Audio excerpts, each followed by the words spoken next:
یہ ہمارے پاکستان میں بھی اس وقت بھی بڑی جاذب دل و نگاہ عمارات ہیں کئی مقامات پر. وہاں آپ چلے جائیں الو بولتے ہیں، کوئی رہنے والا نہیں ہے. عمارتیں بنائی ہیں، لوگ شفٹ ہو گئے کینیڈا میں، لوگ شفٹ ہو گئے امریکہ میں، لوگ شفٹ ہو گئے یو کے میں. یہاں رہنے والا کوئی نہیں. ملکہ کوثار مری میں آپ جا کے دیکھیں، لوگوں نے کروڑوں روپے کی عمارتیں وہاں خرید رکھی ہیں، بنا رکھی ہیں، ان میں رہنے والا کوئی نہیں. سالہ سال چوکیداروں کو پیسے دیتے ہیں اور اس ترتیب پر ان کی عمارتوں کی وہ حفاظت کرتے ہیں، مگر ان میں رہنے والا کوئی نہیں. اور جو بنانے والے لوگ ہیں ان کے جنازے یا امریکہ سے آتے ہیں یا سعودی عرب سے آتے ہیں یا خلیجی ملکوں سے آتے ہیں، ڈبہ پیک. بس وہاں اعلان ہو جاتا ہے فلاں کا وہاں انتقال ہو گیا ہے، اور قبر تیار ہونے پر نماز جنازہ ادا کی جائے. یہ کیا ہے؟ یہ اللہ تعالیٰ سارا منظر دکھاتے ہیں کہ بھائی آپ نے یہاں رہنا نہیں ہے، آپ نے یہاں رہنا نہیں ہے. آپ کے رہنے کی جگہ جنت ہے، جہاں سے آپ کے ابا آدم علیہ السلام آئے تھے، جہاں سے آپ کی اماں حوا آئی تھی، آپ نے جانا وہاں ہے. یہ درمیان کا جو ٹینیور ہے، دورانیہ ہے، جو وقت ہے، یہ عارضی ہے. کتنا ہے آپ میں سے کسی کو پتہ نہیں. اللہ نے لکھ دیا تقدیر میں اس آدمی نے کھانا کتنا کھانا ہے، پانی کتنا پینا ہے، سانسیں کتنی لینی ہے، عمر کتنی ہے اس کی، یہ اللہ نے لکھ دی ہے. اور مرنا کب ہے، کہاں ہے، یہ بھی اللہ پاک نے لکھ. یہ اللہ تعالیٰ قرآن کریم میں وقفے وقفے سے مختلف مقامات پر بڑھتے چلے جاتے ہیں اور فرمایا لوگوں تمہیں ایک دن موت آئے گی. وَلَوْ كُنْتُمْ فِي بُرُوجٍ مُشَيَّدَةٍ، اگرچہ تم مضبوط ترین عمارتوں کے اندر کیوں نہ موجود. تو کیا یہاں فرمایا سورۃ اعلیٰ میں بل تؤثرون الحیات الدنیا، تم دنیا کی زندگی کو سب کچھ سمجھ بیٹھے. حالانکہ یہ نہیں ہے. والآخرۃ خیر وابقیٰ، آخرت بہتر ہے، آخرت باقی رہنے والی ہے. اس آخرت کی تیاری کا اللہ نے یہ سلسلہ عطا فرمایا. کبھی رمضان کے روزے آگئے، کبھی نمازیں ہیں، اور کبھی عمرہ، کبھی حج، کبھی زکوٰۃ، کبھی جہاد. یہ سارے احکامات اللہ پاک نے دیے کہ انسان آپ کی صفائی کا یہ سامان ہے کہ آپ ان کاموں میں لگے رہیں، آپ ان احکامات کی پیروی کرتے رہیں. دو چیزیں، ایک دین، ایک دنیا. آپ نے دنیا فکر نہیں کرنی، یہ جتنا میں نے چاہنا ہے اتنی آپ کو عطا کرنی ہے. اور آپ کا کام ہے دین کی فکر کہ آپ ان کاموں میں لگے رہیں، آپ ان احکامات کی پیروی کرتے رہیں.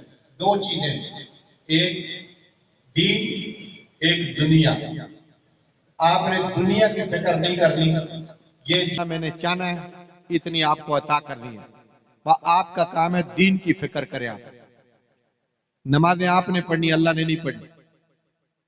قرآن کی تلاوت آپ نے کرنی، روزے آپ نے رکھنے، اللہ نے نہیں رکھنے. تراویحیں آپ نے پڑھنی، اللہ نے نہیں پڑھنی. جہاد آپ نے کرنا ہے، اللہ نے نہیں کرنا. حج آپ نے کرنا ہے، اللہ نے نہیں کرنا. صدقہ خیرات آپ نے کرنا ہے، زکاتیں آپ نے دینی ہے، مال آپ نے لٹانا ہے، اپنے بٹوے آپ نے کھولنے. یہ سارا کیا ہے؟ اللہ انسان کو بتا رہا ہے کہ یہ کام آپ نے کرنا. دو چیزیں، دین اور دنیا. دنیا کی ٹینشن آپ کی نہیں ہے، یہ خدا جانے، خدا کا کام جانے. آپ کی ٹینشن دین کی ہونی چاہیے بس. دیکھا نا، اللہ نے جب دنیا میں بھیجا تو یہ ساری ذمہ داری اس نے لی ہے. آپ نے کھانا کیا ہے، یہ اس نے آپ کو دینا ہے. کس ترتیب پر دینا ہے، اس نے آپ کی روٹی روزی یہ ساری بکھیر دی ہے زمین. آپ نے صرف چننی ہے، آپ نے اٹھانی ہے، اور آپ نے اللہ کی ترتیب کے مطابق اس کو حاصل کرنا ہے. لیکن اس کے لیے کولو کا بیل نہیں بننا، دن اور رات ایک نہیں کرنا اس کے لیے، جس طرح ہم کر رہے ہیں، جس طرح ہماری آنکھوں کے سامنے لوگ کر رہے ہیں. نماز کا وقت نہیں ہے. اگر نماز کا وقت ہو مل گیا اللہ کی طرف سے، پھر ہم گھڑی کو بھی دیکھتے ہیں بار بار، وہ جی وقت ختم ہو رہا ہے، مولوی صاحب نے یہ وقت دیا تھا، یہ وقت ختم ہو گیا.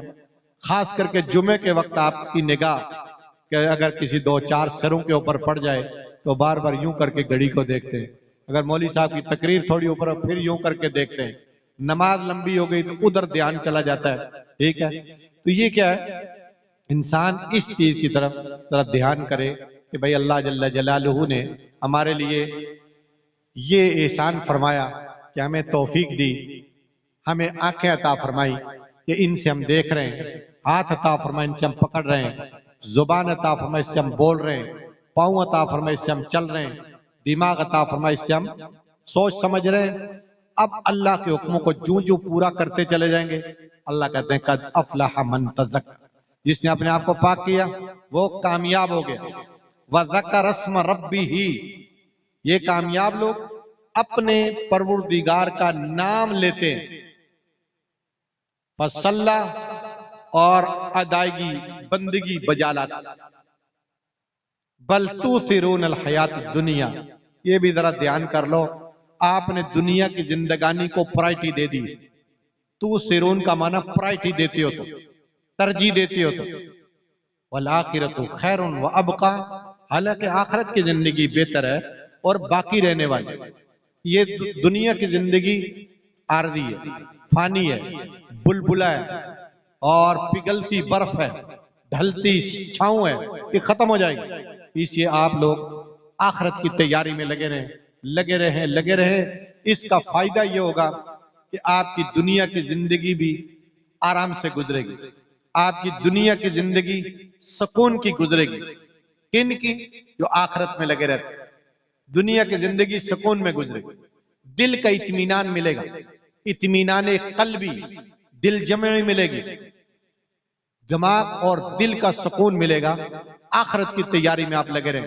آپ حضرات اس بات کو تجربہ سے گزارتے ہیں کہ جب آپ نماز پڑھتے ہیں آپ کو ایک گنا سکون ملتا ہے، آپ نے روزے رکھے آپ کو بڑا سکون ملا، آپ نے تراویح کی نماز پڑھی آپ کو سکون ملا، آپ نے قرآن کی تلاوت کی آپ کو سکون ملا۔ اور جس دن کوئی آگے پیچھے سسٹم تھوڑا ہو جاتا ہے اور آپ دیکھیں کیسی انسان کے دل دماغ میں کھلبلی مچی رہتی ہے، وہ یار میں نے نماز نہیں پڑھی، وہ یار میں نے نماز نہیں پڑھی، وہ یار میں نے یہ نیکی کا کام نہیں کیا، انسان کو ٹینشن لگی رہتی ہے۔ جس محلے میں رہتا ہوں وہاں مناوا میں مدرسہ بنایا ہم نے، رات سے بڑی بے چینی ہے وہاں۔ وقفے سے کوئی بندے آ کے کہتے رہے، کوئی آ کے کہتا رہا حضرت آج ہم نے روزہ نہیں رکھا، آج کھانے کے لیے کچھ نہیں تھا۔ اب مولوی بیچارہ غریب کیا کرے، حضرت کھانے کے لیے کچھ نہیں تھا، سحری کے لیے کچھ نہیں تھا، آج روزہ نہیں رکھا۔ رات ایک بی بی آئی، اس نے پوری کہانی سنا دی اپنی، وہ فدیہ پوچھنے آئی تھی، بھائی جو روزے نہیں رکھے بیماری کی حالت میں اس کا فدیہ کیا ہے؟ اس طرح ہر آدمی اپنا دکھڑا بیان کرتا ہے، سناتا ہے۔ یقین جانیے پھر میں نے آخری دنوں میں جو ہمارے کو پروگرام ہوتے اعلان کرتے رہتے کہ لوگوں ہمارے محلے کے بڑے عجیب حالات ہیں، ہم لوگ دائیں بائیں نکل جاتے ہیں پیسے لے کے، بھائی وہاں تقسیم کر کے آئیں، وہاں دے کے آئیں۔ اللہ کے ولیوں، یہ جو گھر کی دیوار کے ساتھ دیوار ہے یہ ہمارا پڑوس ہے۔ نبی علیہ السلام نے فرمایا کہ جبریل علیہ السلام مجھے پڑوسیوں کے بارے میں ایسی ہدایت فرماتے تھے اللہ کی طرف سے، پڑوسی کا یہ حق ہے، پڑوسی کا یہ حق ہے۔ میرے دل میں خیال آیا کہ کہیں اللہ پڑوسیوں کو ہماری پراپرٹی کے اندر بھی شامل کرنے کا حکم نہ دے دے کہ ان کو اپنی پراپرٹی میں بھی شریک کر۔ تو میں نے کہا اپنے پڑوسیوں کا ذرا خیال رکھا کرو۔ اب یہ فطرانہ ہم لوگ دیتے ہیں، اتنا ایک آدمی کا 300 روپے تقریباً بنتا ہے، 1.25 سیر گندم، 2.25 سیر آٹا، اس کا حساب لگا کے چکی والا جو آٹا 160 روپے کلو کے حساب سے بنتا ہے۔ تو فرمایا کہ 2 کلو آٹا جو ہے یہ چکی والے کے حساب سے ہی لگا دیں تو یہ 320 روپے بنتا ہے۔ ایک آدمی کا صدقہ فطر ہے۔ گھر میں اللہ تعالیٰ نے 5 جی یہاں ماشاءاللہ خوشحالی میں رہ رہے ہیں تو ان کے 5 طرح 1500 روپے بنتا ہے، کسی کا 2000 بنتا ہے، کسی کا 4000 بنتا ہے۔ یہ عید سے پہلے اپنے ان اڑوس پڑوس والے لوگوں کو دیکھ سن کے آدمی دے دیتا ہے تاکہ وہ بھی ہماری اس خوشی کے اندر، عید کی خوشی کے اندر شریک ہو جائیں۔ اس پر اللہ جل جلالہ بہت راضی ہوتا ہے۔ جو کمی بیشی روزے میں اللہ تعالیٰ معاف فرمائے رہ جاتی ہے اللہ تعالیٰ اس سے پورا کر دیتے ہیں۔ اور پھر یہ رمضان المبارک کا مہینہ، فرمایا اس میں جس بندے نے روزے رکھے اور اللہ کو خوب یاد کیا۔ اس کی ترتیب ایسی ہے کہ جب یہ بندہ عید کے لیے نکلتا ہے تو اللہ تعالیٰ فرشتوں سے پوچھتے ہیں کہ اے فرشتوں بتاؤ کہ جس بندے نے پوری مزدوری کی ہو اس کا صلہ کیا ہے؟ فرشتے کہتے ہیں اللہ اس کا صلہ یہ ہے کہ اس کی مزدوری پوری ملے۔ تو پھر اللہ تعالیٰ کی طرف سے ایک منادی آواز دیتا ہے، یا امت محمد، اے محمد علیہ السلام کی امت، ارجعوا الی منازلکم، اپنے گھروں کی طرف لوٹ جاؤ، قد بدلت سیئاتکم بالحسنات، میں نے تمہارے گناہوں کو تمہاری نیکیوں کے ساتھ تبدیل کر دیا۔ جو گناہ تمہارے کچھ ہو گئے ان کو بھی میں نے نیکیوں میں کنورٹ کر دیا۔ تمہیں یہ حضور کی امت کی خوبی اور خصوصیت ہے، نبی پاک علیہ السلام کی برکت سے، حضور پاک کے صدقے میں، حضور پاک کے وسیلے میں یہ حضور کی امت کی خوبی ہے کہ اللہ اس کے ان چھوٹی موٹی کوتاہیوں کو نیکیوں کی شکل میں بدل دے۔ قد بدلت سیئاتکم بالحسنات، میں نے تمہاری ان ٹوٹی پھوٹی کوتاہیوں کو تمہاری نیکیوں کے ساتھ بدل ڈالا، یعنی نیکیاں کھاتے میں ڈال۔ اللہ سے کون پوچھے اللہ جی یہ آپ نے کیا کر دیا؟ اللہ سے کوئی نہیں پوچھ سکتا۔ سارے گناہوں کو کنورٹ کر دے ٹوٹل نیکیوں میں، کوئی نہیں پوچھ سکتا، اور ذرا سی بات پر ساری نیکیاں ریموو کر دے اس کو پھر بھی کوئی نہیں پوچھ سکتا اللہ جی میری تو اتنی نیکیاں تھی یہ کدھر گئی؟ یہ نہیں پتا کہ ہماری کسی کوتاہی اور کوتا عملی کی وجہ سے ساری نیکیاں ریموو ہو گئی۔ تو اس لیے اللہ تعالیٰ پھر فرماتے ہیں آج جو ہم عید پڑھ رہے ہیں، اور لوگوں واپس چلے جاؤ اپنے گھروں کو، میں نے تم مغفور لکم، تم معاف ہو، تم میں معاف کر دیا۔ یہ حضور کی امت کی خصوصیت ہے، خوبی ہے۔ اللہ جل شانہ ہم سب کو معافی کا پروانہ عطا فرمائے، ہمارے گناہوں کو اللہ تعالیٰ معاف فرمائے، اور جن حضرات نے روزے رکھے اللہ ان کو مبارک فرمائے۔ بیماری کی وجہ سے جو روزہ نہ رکھ سکے، چونکہ بیمار کو اللہ تعالیٰ نے قرآن کریم میں اجازت دی ہے کہ جناب آپ بیمار ہیں تو آپ روزہ نہ رکھیں، بعد میں آپ رکھ لیں، یہ اللہ نے اجازت دی ہے۔ مسافر کو اجازت دی ہے روزہ نہ رکھنے کی، لیکن آج کل سہولیات ہیں، زیادہ لوگ ماشاءاللہ روزہ رکھ ہی لیتے ہیں، لیکن نہیں رکھا سفر کی حالت میں تو گناہ نہیں، چونکہ اللہ نے اجازت دی ہے، لیکن بعد میں اس گنتی کو پورا کرنا ضروری ہے۔ اللہ تعالیٰ مجھے آپ کو عمل کی سمجھ کی توفیق عطا فرمائے۔ آپ کا جو وقت ہے